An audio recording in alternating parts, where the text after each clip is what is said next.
A picture book of Martin Luther King Jr. Martin Luther King Jr. was one of America's greatest leaders. He was a powerful speaker, and he spoke out against laws which kept black people out of many schools and jobs. He led protests and marches demanding fair laws. Martin Luther King Jr. was born on January 15, 1929, in Atlanta, Georgia. Martin's father was a pastor. His mother had been a teacher. Martin had an older sister, Willie Christine, and a younger brother, Alfred Daniel. Young Martin liked to play baseball, football, and basketball. He liked to ride his bicycle and to sing. He often sang in his father's church. Young Martin played in his backyard with his friends. One day he was told that two of his friends would no longer play with him because they were white and he was black. Martin cried. He didn't understand why the color of his skin should matter to anyone. Martin's mother told him that many years ago, black people were brought in chains to America and sold as slaves. She told him that long before Martin was born, the slaves had been set free. However, there were still some people who did not treat black people fairly.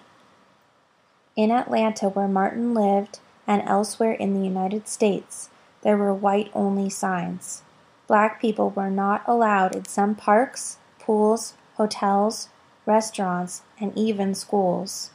Blacks were kept out of many jobs. Martin learned to read at home before he was old enough to start school. All through his childhood, he read books about black leaders. Martin was a good student. He finished high school 2 years early and was just 15 when he entered Morehouse College in Atlanta. At college, Martin decided to become a minister. After Martin was graduated from Morehouse, he studied for a doctorate at Boston University. While he was there, he met Coretta Scott. She was studying music. They fell in love and got married.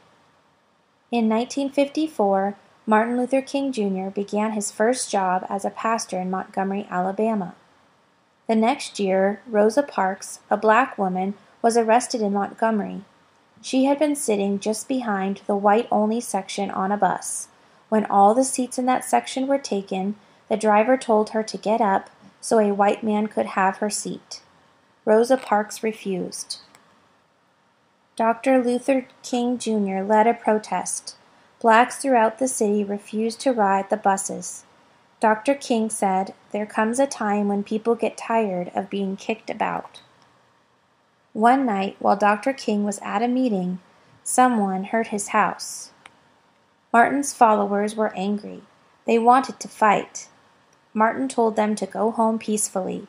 "We must love our brothers," he said. "We must meet hate with love." The bus protest lasted almost a year. When it ended, there were no more white-only sections on the bus. Dr. King decided to move back to Atlanta in 1960. There he continued to lead peaceful protests against white-only waiting rooms, lunch counters, and restrooms.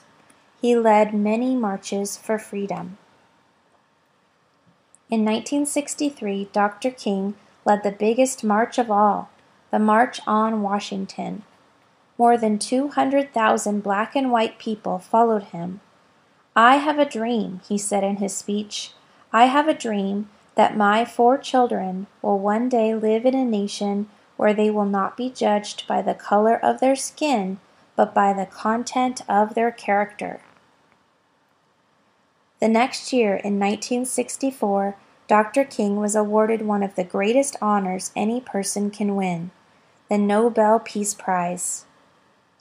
The country was changing. New laws were passed. Blacks could go to the same schools as whites. They could go to the same stores, restaurants, and hotels. White-only signs were against the law.